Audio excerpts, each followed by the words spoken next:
Welcome to online classes conducted by St. James Schools and College. Here we are going to discuss Boolean algebra of class 12. So first of all, we are discussing about the propositional logic. It is a kind of sentence which has two outcomes, that is, it may either true और false. So यहाँ पर example दिया हुआ है, it is raining. It is a kind of propositional sentence because या तो बारिश हो रही होगी या नहीं हो रही होगी, बस दो ही इसके आउटकम्स हो सकते हैं. Next is India is not a continent. Yes, it is not a continent. तो यहाँ पर इसका भी आउटकम्स दो ही आ रहा है, ट्रू या फॉल्स में ही आ रहा है. So it is also kind of prepositional sentence. Two types के यहाँ पे प्रीपोजिशनल सेंटेंस होंगे, simple and compound. Simple prepositional एक ही सेंटेंस होगा, it is not combined with two और मोर सेंटेंसेस. एक ही सेंटेंस होगा. यहाँ पर इसकी डेफिनेशन दी हुई है. A simple prepositional is one that does not contain any other proposition as a part. For example, wind is blowing, it is raining. यहाँ पर दोनों ही सिंगल सेंटेंस है. wind is blowing, it is raining, दोनों single sentence है. यहाँ पर कोई भी सेंटेंस जो है एक से ज़्यादा सेंटेंस नहीं है. Next, compound prepositional. Compound prepositional ये दो या दो से अधिक सिंपल सेंटेंस से मिलकर बना होगा. It is made with two और मोर simple propositional. For example, it is raining and wind is blowing. And is here as a connective or operator. Next example is I am reading newspaper and taking tea. So यहाँ पर भी दो sentence से मिलके बना हुआ है. एक I am reading newspaper और दूसरा जो है taking tea. तो यहाँ पर ये दोनों एग्जाम्पल जो दिए हुए हैं, it is an example of compound type of propositional. Now moving toward next, that is connective. जब हम कंपाउंड स्टेटमेंट्स बनाते हैं, कंपाउंड प्रोपोजिशनल बनाते हैं, तो we need operators to connect them. हमें ऑपरेटर्स की जरूरत पड़ती है, कनेक्टिव्स की जरूरत पड़ती है. कनेक्टिव्स में एंड हो सकता है, और हो सकता है, इसी तरीके से और भी सारे होंगे. We are moving further. Types of operator, that is connective. It is also known as connective. First is disjunctive. It is also known as or. Disjunctive भी बोल सकते हैं और भी बोल सकते हैं. It is represented by symbol plus and opposite v. Sorry. It is represented by symbol plus and v. P plus Q. P here is a kind of propositional statement. Q is also kind of statement. P and P or Q. Next is connective. Connective is also known as and, represented by symbol dot and opposite V. P dot Q. P Q. Next is conditional. It is also known as if then or implication. इसको हम implication और if then से भी represent कर सकते हैं. Symbol यहाँ पर दिया हुआ है, एरो का सिंबल है, वन हेडेड एरो सिंबल्स दिया हुआ है. P Q. It means if P is true, then Q is true. If P is true, then Q is true. Next, biconditional. If and only if और equivalence. इसके दो name है यहाँ पर, if and only if और equivalence. It represented by symbol given here.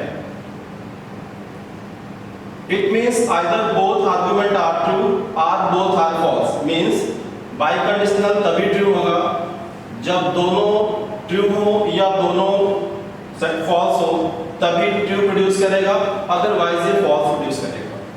Next one is negation. It is also known as not. ये केवल single sentence पे काम करेगा, एक ही वैल्यू पे काम करेगा. नॉट पी यहाँ पर दो सिंबल्स यूज किए गए हैं. इस तरीके से नेगेशंस रिप्रेजेंट किया गया है. यहाँ पर एक एग्जांपल लेते हैं. Given the following simple P stand for it is raining and Q stand for it is not a sunny day. Construct the compound sentence for the following expressions. इनके लिए हमें क्या करना है, एक कंपाउंड स्टेटमेंट एक्सप्रेस करना है. First is Q not. जो सेंटेंस लिया हुआ है it is not a sunny day, इसको हमें क्या कर देना है, नॉट कर देना है. तो it becomes it is a Sunny day. P and Q, तो P stand for it is raining, तो यहां पर आ जाएगा P के प्लेस पे आ जाएगा it is raining and this one is an example of and, तो यहां पर एंड आ जाएगा. And Q it is not sunny day, तो Q का एग्जांपल आपका यहां से उठ करके यहां पे प्लेस हो जाएगा.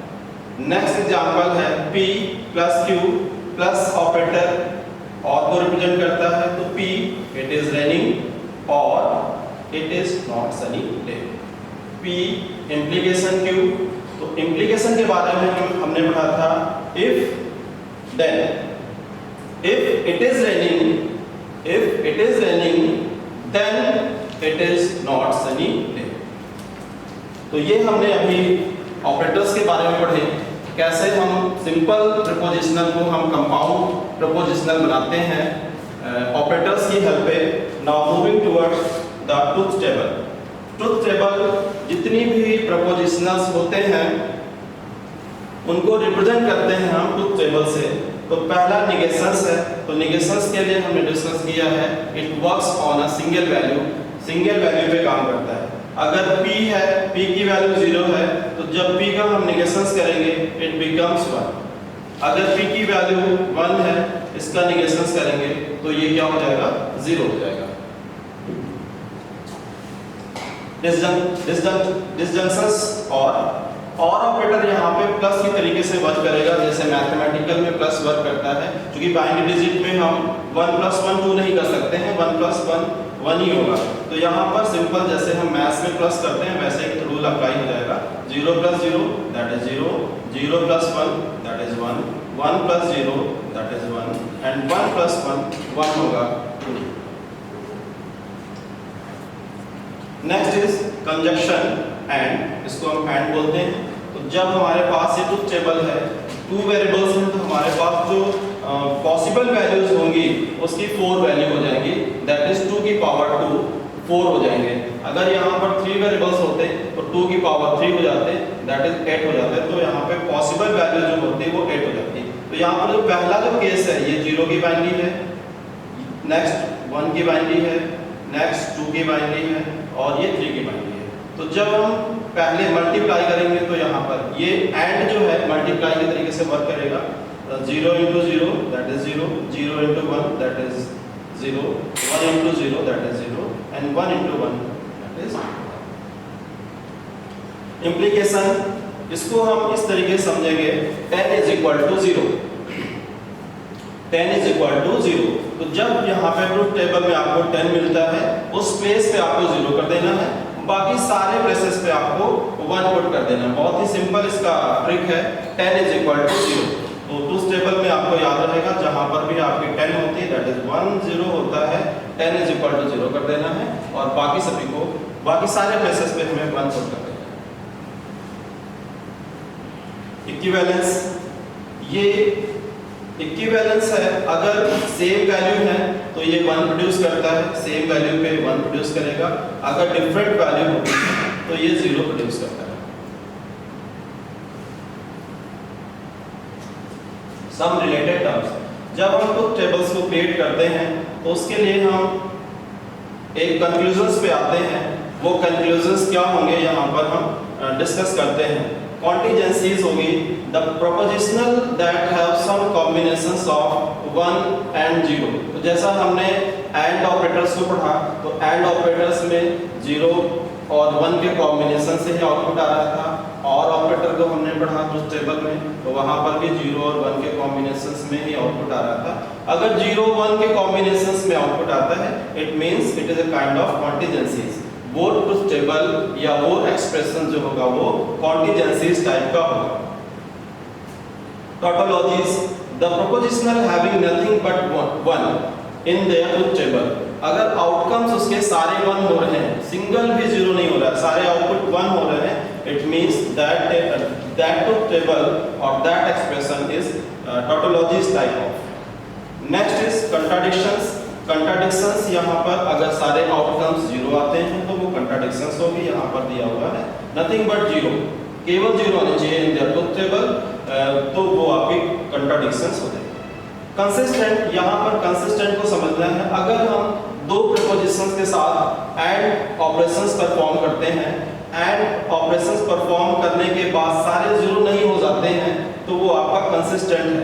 अगर सारे जीरो हो जाते हैं एंड ऑपरेशंस परफॉर्म करने के बाद तो वो स्टेटमेंट या वो प्रपोजिशनल जो होंगे वो कंसिस्टेंट टाइप के नहीं होंगे. यहाँ पर हम रीड करते हैं टू स्टेटमेंट्स आर कंसिस्टेंट, तभी कंसिस्टेंट होंगे if and only if their conjunction, अगर हम उनके साथ कंजंक्शंस अप्लाई करते हैं एंड अप्लाई करते हैं, it is not conditional, it is not contradictions. Contradictions नहीं होना चाहिए.